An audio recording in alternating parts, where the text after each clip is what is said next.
Final Reflection and Course Synthesis by Parkyn.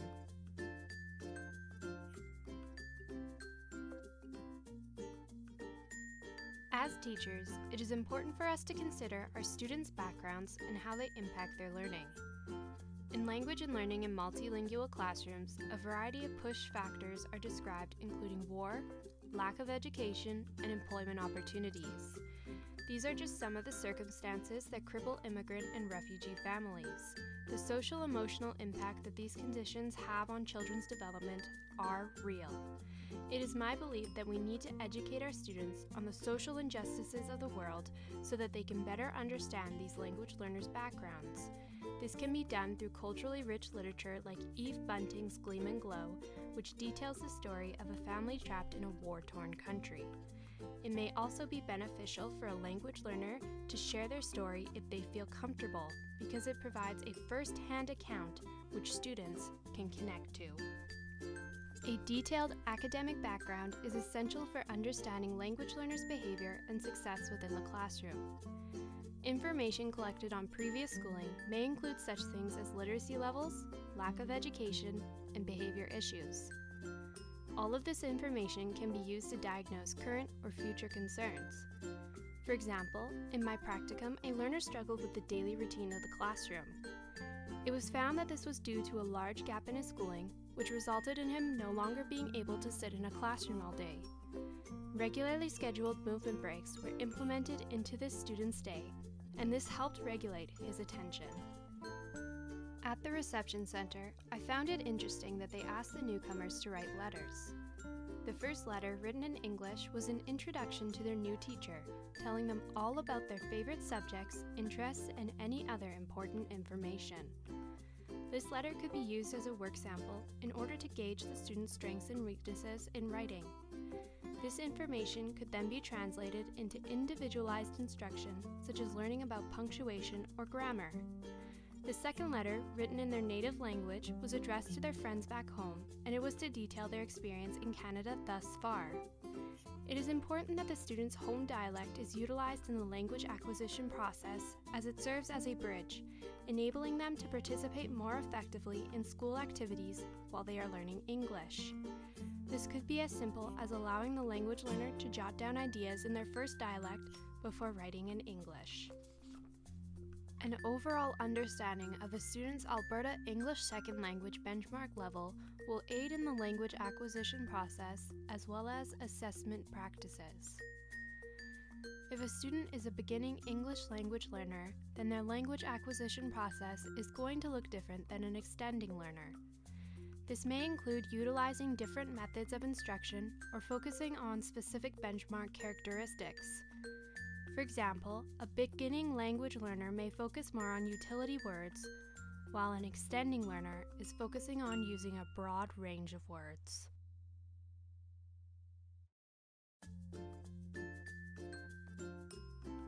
The first day of school for a newcomer can be intimidating, especially when dealing with new surroundings.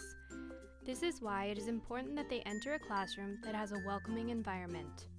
The student's first impression of the classroom should be comfortable and inviting.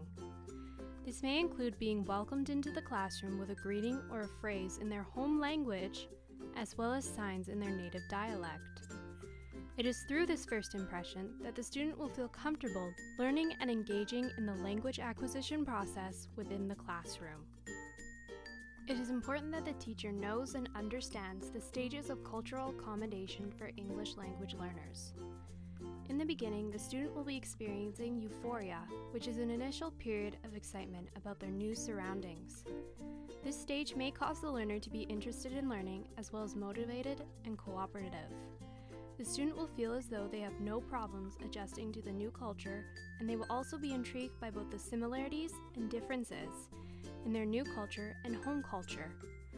However, it is also important for the teacher to understand that the student will move through various stages of cultural accommodation that all exhibit different behaviors.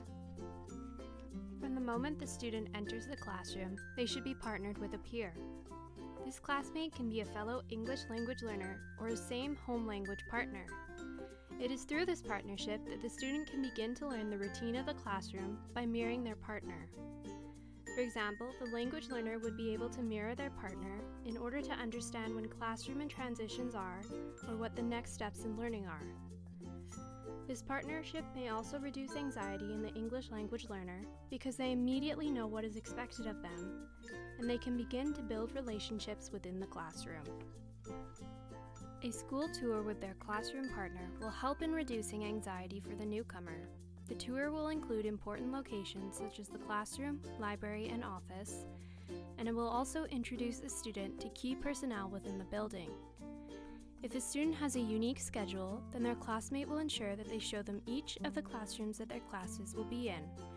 For example, if a student has music class, then their peer partner will show them where the music classroom is. This will ensure that the student has a general understanding of the building.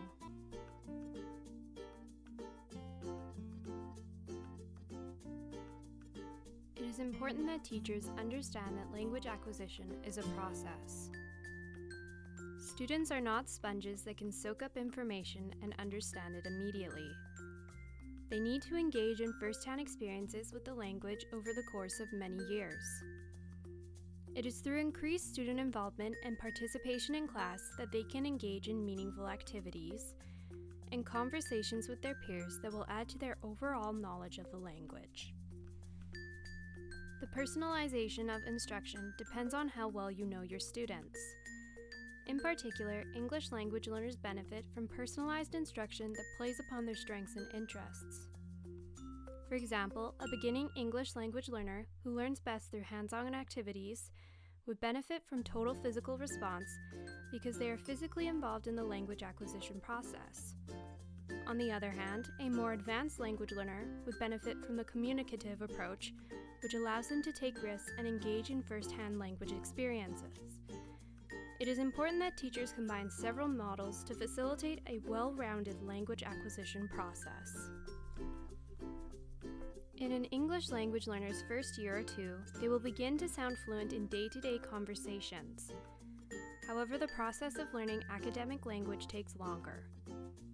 In the early stages of language acquisition, students learn decoding and spelling alongside basic vocabulary and conversational fluency.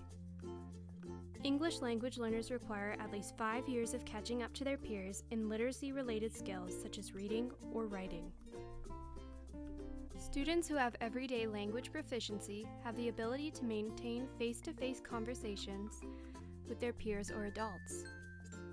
These learners have knowledge of high-frequency words, and this allows them to talk, read, or write about familiar contexts.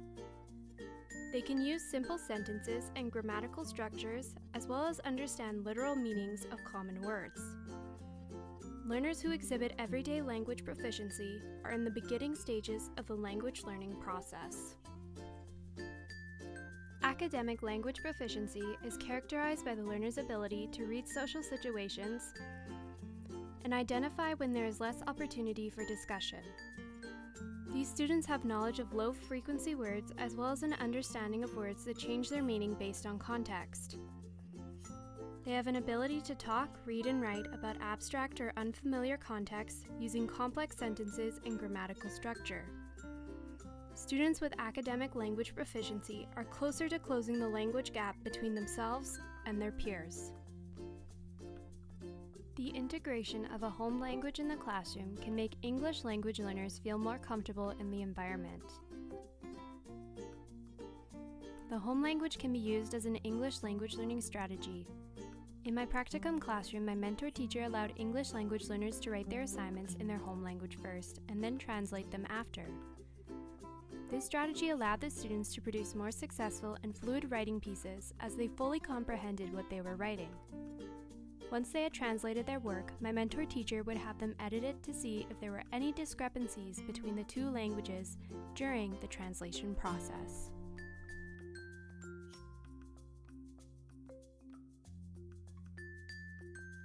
The Alberta English Second Language benchmarks are essential for language acquisition. It is through the benchmarks that student proficiency in language can be assessed in areas such as reading, writing, speaking, and listening, as well as curriculum can be modified for learners. For example, if a student struggles with grammar but excels with vocabulary, more emphasis can be placed on grammar instruction instead of vocabulary. Teachers can also utilize the website, which offers various work samples as examples of students' proficiency levels. These examples highlight each individual competency as it relates to the strands and in turn the student's proficiency level. It is through the Alberta English Second Language benchmarks that teachers can personalize and modify lessons and curriculum when necessary.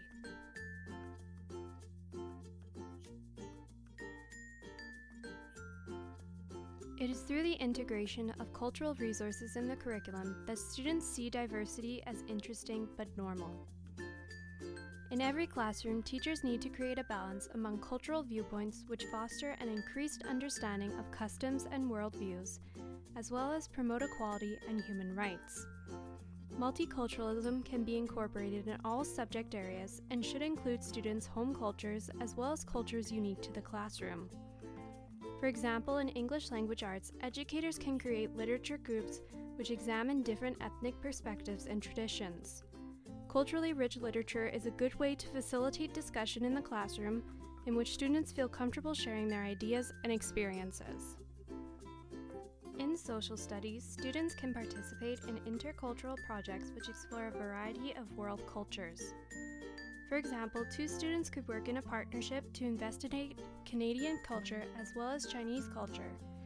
At the end of the project, the students could identify what the similarities and differences were in the culture, as well as engage the class in a cultural activity from both. Each week, the class could engage in a Culture of the Week which highlighted an individual student's culture in the classroom. Each student would be responsible for preparing a short presentation on their home culture, as well as a cultural activity for the class to be engaged in. For example, a student with Chinese heritage may discuss the unique qualities of their culture and then engage in a traditional green tea ceremony with the class. In the classroom, multilingual resources can be utilized in order to spark a love of reading in English language learners. In my practicum classroom, my mentor teacher utilized audiobooks, which were in both Mandarin and English. The students could listen to the English version of a book first and then listen to the Mandarin version in order to make linguistic connections between both. Throughout the classroom, objects will be labeled in the student's home language as well as English. This will make the newcomer feel welcome, as well as serve a dual purpose of introducing the learner to the language acquisition process through high-frequency words. A word wall will be posted in the classroom that provides words in both the student's home language and English, as well as pictorially so that the student can begin to make connections between these words.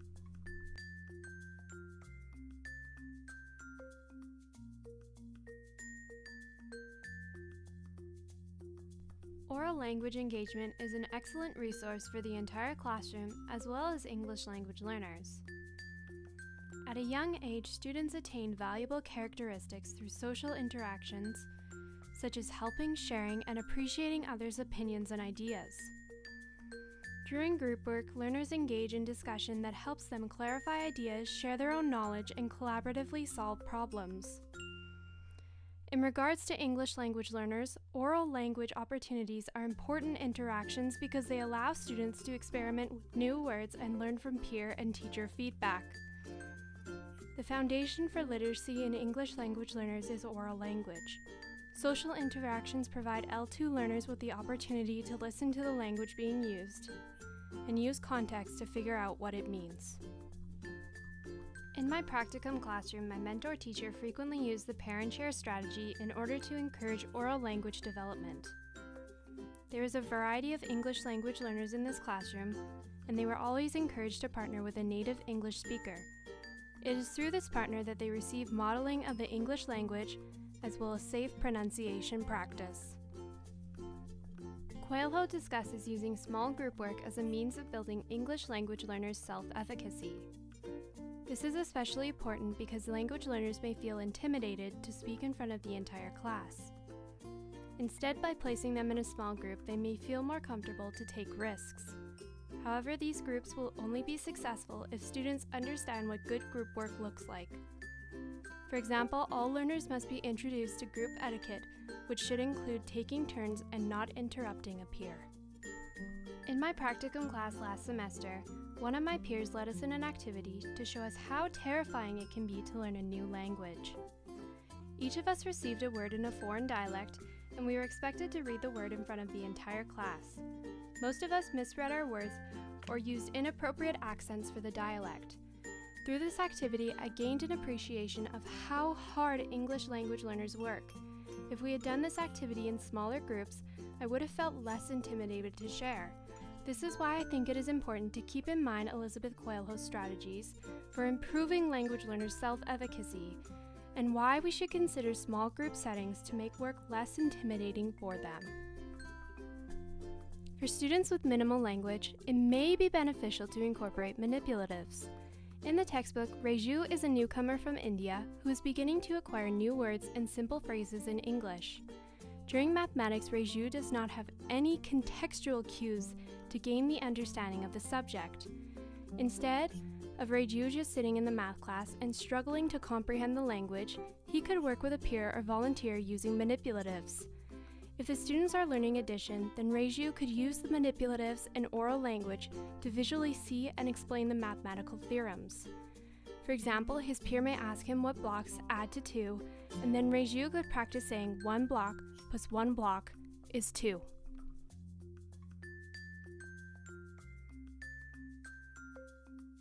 English language learners that have a large vocabulary in more than one language exhibit increased cognitive abilities. They have a higher level of reading comprehension as well as knowledge of grammatical patterns and common word forms.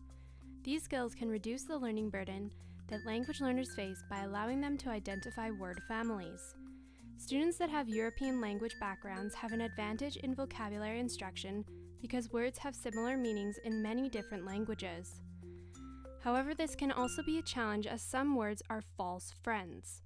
It is through vocabulary instruction that learners can decrease the large word gap between themselves and their peers. As a learner, silent reading was always my favorite part of the day. It is my belief that my extensive reading increased my vocabulary and made me a better speller. This is why I would love to incorporate reading into my English language learners' daily schedule. My learners will be encouraged to read appropriate books that interest them. Elizabeth Coelho believes that through extensive reading, English language learners enhance their awareness of spelling as well as writing styles. As a direct instruction approach, I think it is necessary to pre-teach our students vocabulary words before we use them in a lesson or they encounter them while reading. In my practicum classroom, I utilized a strategy for my students to pre-read the chapter and highlight any unknown vocabulary. After they had identified unfamiliar academic words, I would have them predict their meaning in small groups or partnerships. The students were encouraged to look at the pictures and decode the context of the sentence in order to predict the word's meaning. After the students had discussed the words, we would engage in a large group discussion where I revealed the actual definitions of the words. It is important to consider that English language learners need a mixture of both direct and indirect vocabulary instruction. They need opportunities for extensive and intensive reading of materials at an appropriate grade level because it helps them with decoding and understanding written vocabulary. On the other hand, students also need opportunities to engage in direct instruction on academic language and vocabulary acquisition skills. This type of instruction is important because it will be more difficult for learners to decode academic language, especially in subjects such as science. In the video, Teaching Reading and Comprehension to English Language Learners, ping-pong activities are demonstrated. This strategy encourages students to work with a partner in order to verbally use key vocabulary words. It is through communication with their partners that English language learners are able to correctly pronounce and memorize vocabulary words. This also benefits their fluency while reading because they are able to identify academic words more easily. A ping-pong activity could begin with a simple prompt such as "I see a quadrilateral in the room."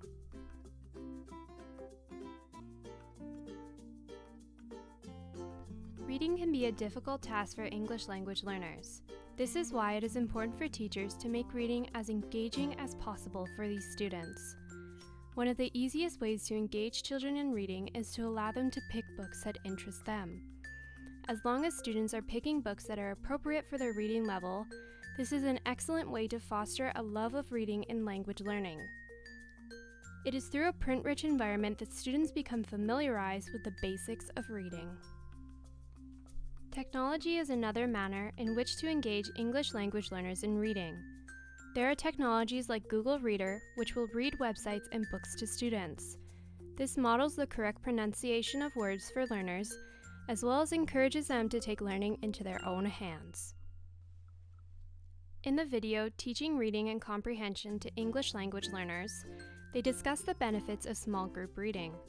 In this activity, 2 native English speakers would be partnered with an English language learner. In the beginning, the native speakers would take turns reading aloud, while the English language learner tracked the content with their finger. As the ELL becomes more comfortable with reading, they would be encouraged to mouth the words while tracking. Finally, the last stage would include the integration of the ELL into the reading process. The integration of the home language in the classroom will be beneficial for writing. In particular, the learner will be encouraged to use their primary language in authentic writing experiences such as journaling. The use of their home language will deepen their comprehension and allow them to transfer complex ideas and vocabulary to English.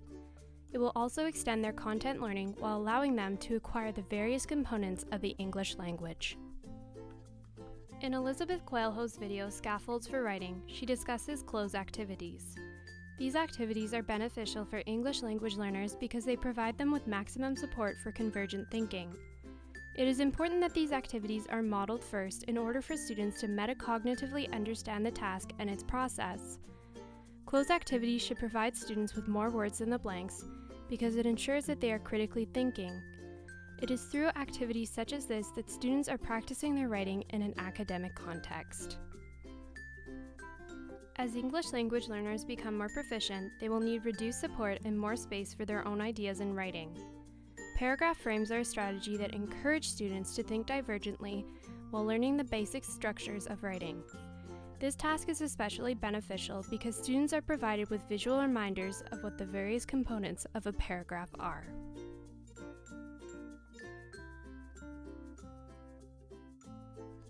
There are a variety of resources which will assist in achieving students' goals in each area.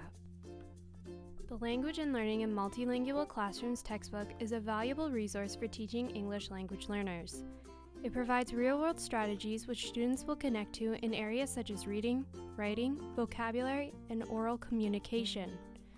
It is through this textbook and others that a rich classroom environment for English language learners can be fostered. The Alberta English Second Language Benchmarks are an invaluable resource for assessing and understanding students' language proficiency. The various areas of the benchmarks create a well-rounded perspective into the language acquisition process. The website and its work samples are also beneficial for understanding the discrepancies between each individual student. The website Coloring Colorado provides a plethora of resources for English language learners. It is through this website that I already better understand how to welcome newcomers into the classroom. In the future, I could see the website's blog being especially beneficial because I will be able to get in contact with other teachers like myself.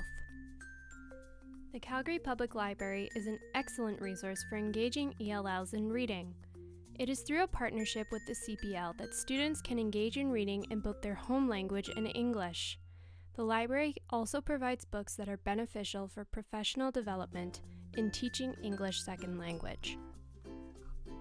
A connection with ELL parents in the community is essential for creating a multicultural and multilingual classroom environment.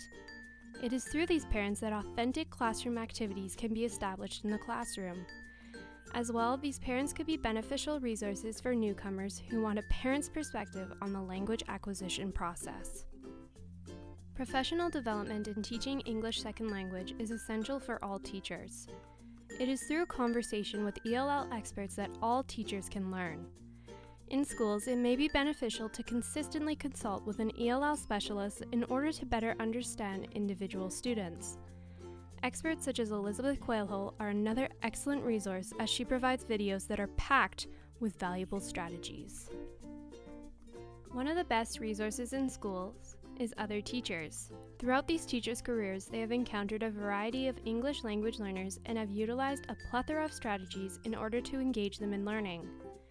It is through these teachers' trials and tribulations that other educators can learn.